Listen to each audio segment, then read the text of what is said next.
क्योंकि गुरु को तो सभी मानते हैं, लेकिन उसके वचनों पे कोई नहीं चलता। और तो हम गुरु के वचन पर चले तो इस संसार सागर से पार हो जाएंगे। नामदेव जी 72 बार दर्शन करने के बाद भी उनको ज्ञान प्राप्त नहीं हुआ था। ज्ञान प्राप्त कब हुआ? जब उन्होंने गुरु को धारण किया। और हमें तो सुनहरी मौका मिला हुआ है, सत्संग मिला हुआ है और पूर्ण गुरु मिले हुए हैं। ये जन्म आज का नहीं, हम तो आदि अनादि से होते आ रहे हैं। और हरिहर जी महाराज जी भी बताते थे कि जिस समय कबीर साहब महाराज जी काशी में कबीर साहब महाराज जी के रूप में आए, उसमें दीप्तानंद जी कबीर साहब महाराज जी के रूप में आए थे।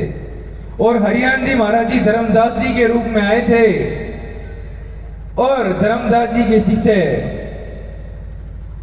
कबीर साहब जी के शिष्य गीसा संधि दीप्तानंद जी महाराज जी के रूप में, और नेकी राम जी महाराज जी हरियाण जी महाराज जी के रूप में। और फिर 250 साल पहले ग्रंथ साहब में लिख दिया था जग थिक डेरा करतार, क्योंकि उन संतों ने आगे की अगत की वाणी को देखकर उस ग्रंथ साहब में लिख दिया था।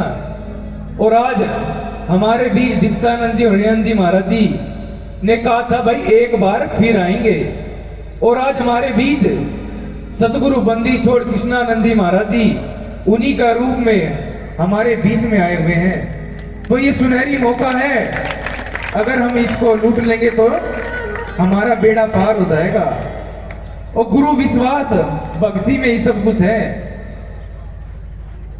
जब सबरी इतनी कुरूप थी, जब उसकी शादी हुई तो जब वो डोली में जाने लगी तो वन में ही सोच के लेगी, तो उसके पति ने उसको वन में ही छोड़ दिया।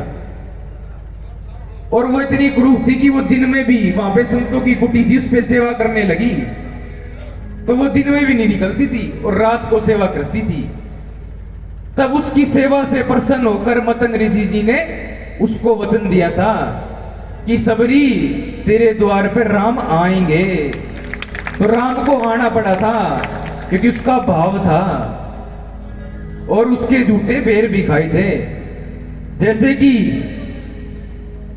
जब राणा ने मीरा को जहर का प्याला दिया, लेकिन उसने क्या कही थी? बोला ठाकुर जी का प्रसाद है। और उसने अमृत पी के उसको अमृत समझ के पी लिया था। ऐसे ही हमारे पूज्य महाराज जी स्वामी अमृतानंद जी महाराज जी ने, क्योंकि महाराज जी बहुत अच्छे कुल से संबंध रखते हैं, तो महाराज जी ने भी महाराज जी के प्रेम में स्प्रे पी लिया था। लेकिन महाराज जी ने स्प्रे पिया और छाले किसके होते हैं? छाले होते हैं सतगुरु बंदी छोड़ हरियाण जी महाराज जी के। क्योंकि ये बचपन से ही महाराज जी ने पंजाब में भी बहुत सेवा करी। तो आज हमें भी सुनहरी मौका मिला हुआ है, सत्संग मिला हुआ है, पूर्ण पुरुष संत मिले हुए हैं। तो भाई ये जीवन बार बार नहीं मिलता।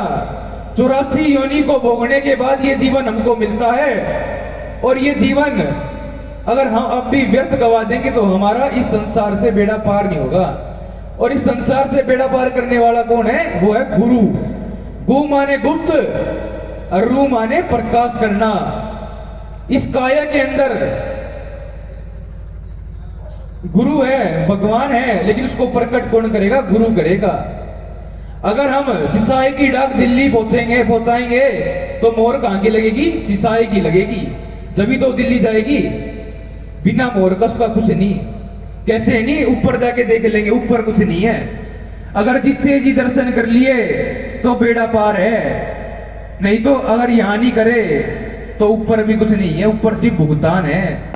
तो भाई ये जीवन है, बार बार नहीं मिलता और ऐसे महापुरुष नहीं मिलते। इनके वचनों पर चलकर अपने जीवन को सफल करे। बोलो साधो सत साहेब, बोलो श्री बंदी छोड़ दीप्तानंद जी महाराज जी की सत साहेब, बोलो श्री बंदी छोड़ हरियाण जी महाराज जी की सत, बोलो श्री बंदी छोड़ कृष्णानंद जी महाराज जी की सत, बोलो श्री बंदी छोड़ अमृतानंद जी महाराज जी की सत।